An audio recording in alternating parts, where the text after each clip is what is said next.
আসসালামু আলাইকুম। মিনহাজ স্টুডিওতে আপনাদের সবাইকে স্বাগতম। আজকের ভিডিওতে আমরা শিখব professional photo retouching in Photoshop. তাই ধৈর্য সহকারে ভিডিওটি শেষ পর্যন্ত দেখতে থাকুন। আর ভিডিওটি ভালো লাগলে অবশ্যই একটা লাইক, একটা সাবস্ক্রাইব করবেন।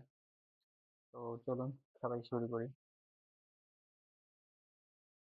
প্রথমে যেটা করব, আমরা আমাদের ডেস্কটপে চলে যাচ্ছি। ডেস্কটপে গিয়ে আমাদের যে রিটাচিং ফোল্ডারটা আছে সেখানে আমরা চলে যাবো। সেখান থেকে একটা আবারও প্রফেশনালি আমরা স্পট সিলেক্ট করার জন্য যে পিকচার নেব, সেখান থেকে একটা পিকচার বাছাই করে আমরা ফটোশপটা ওপেন করে নিই। তো প্রতিবারের মতো আমরা আজকে আবার নতুন আর একটা পিকচার দেওয়ার চেষ্টা করব।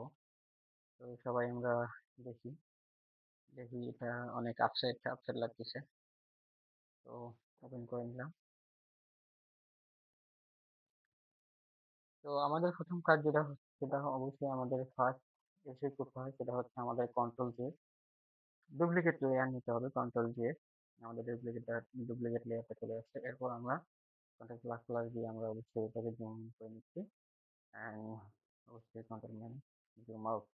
জুম ইন করার পর আমরা যেটা করব, আমাদের ব্রাশের সাইজ বা ব্রাশ টানতে গেলে যেটা করতে হবে, যে চাপলাম এবং ব্রাশের সাইজটা ছোট বড় করতেছি। ব্রাশের সাইজ ছোট বড় করার জন্য third bracket in, third bracket out.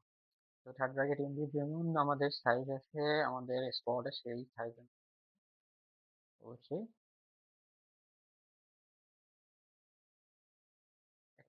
ও স্পটের উপর রেখে ক্লিক করবো অবশ্যই। তারপর স্পটটা দূর হয়ে যাবে। তো আপসেট আপসেট লাগতেছে পিকচারটা, আমরা দেখে বুঝতেছি। বারবার জুম ইন জুম আউট করে দেখলে অনেক সময় স্পটের কাজ শেষ হওয়ার মধ্যে একটা অ্যাট্রাকশন ফিল আসে। তো এটা যারা করবেন অবশ্যই ভালো লাগবে, দেখবেন। তো প্র্যাকটিস করতে করতে মূলত এই কাজটা একসময় অনেক শৌখিন একটা কাজ, যেটা মূলত ভালো লাগে।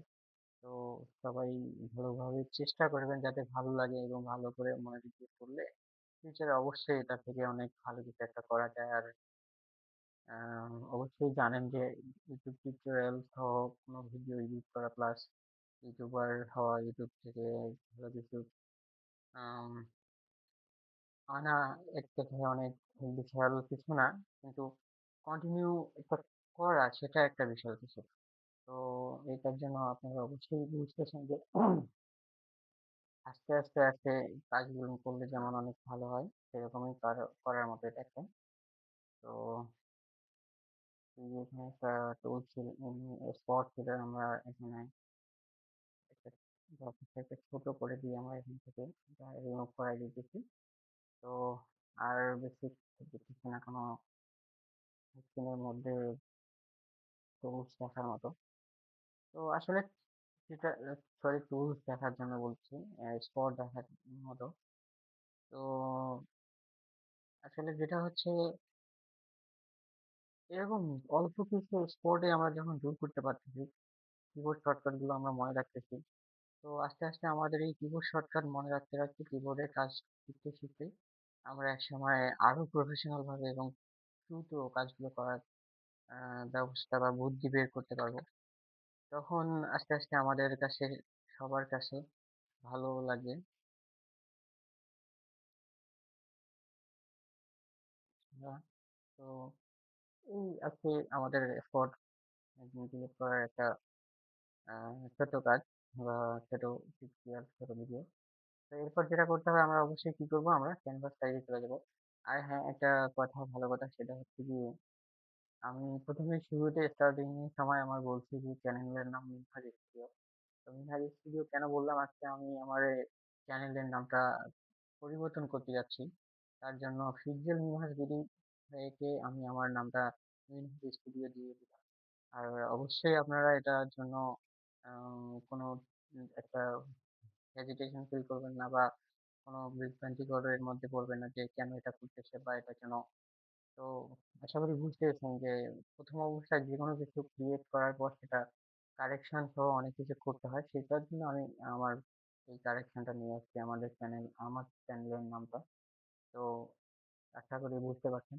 এরপর আমরা পরের স্টেপে যাই। সেটার জন্য আমাদের কি করতে হবে, অবশ্যই আমরা আমাদের আগেই স্মোক টুলসটাকে আমরা ইউজ করে নিলাম, এবং ক্যানভাস সাইজ করতে গেলে যেটা করতে হয় আমাদের বিফোর আকারে কন্ট্রোল অ্যালার্ট সি চাপলাম এবং ওয়ার্ডের সাইজটা আমরা আবারও প্রসেসটা যেটা করবো সেটার জন্য আমরা দেখতেছি 15 দেওয়া সেটা ইউজ করে নেব। তো এন্টার চাপলাম, আমাদের লেয়ার সাইজটা অনেক বড় হয়ে গেল। লেয়ার সাইজটা বড় হওয়ার পর আমরা অবশ্যই দেখতেছি স্ক্রিনে অনেক জায়গাটুকু নিয়ে নিয়েছে, তার জন্য আমরা এটাকে একটু জুম আউট করে নিলাম।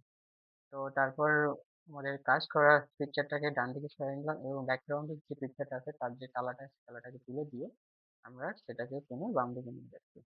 তো এই যে আমাদের কাজটা প্রপার একটা চলে আসছে শেষ, বা আর কোনো কাজ নেই। এরপর আমাদের যেটা কাজ হবে সেটা হচ্ছে আমরা এখান থেকে আমরা সেভ করবো। সেভ এস করার জন্য আমরা অবশ্যই কন্ট্রোল এস চাপতেছি। তো এস চাপার পর আমাদের যেটা হচ্ছে ডেস্কটপে চলে আসলাম। ডেস্কটপে চলে আসছি। ডেস্কটপের মধ্যে এখন এখানে আমরা সাইজটা দিব হচ্ছে জেপিজি ফাইলে, নাম দিতেছি আমি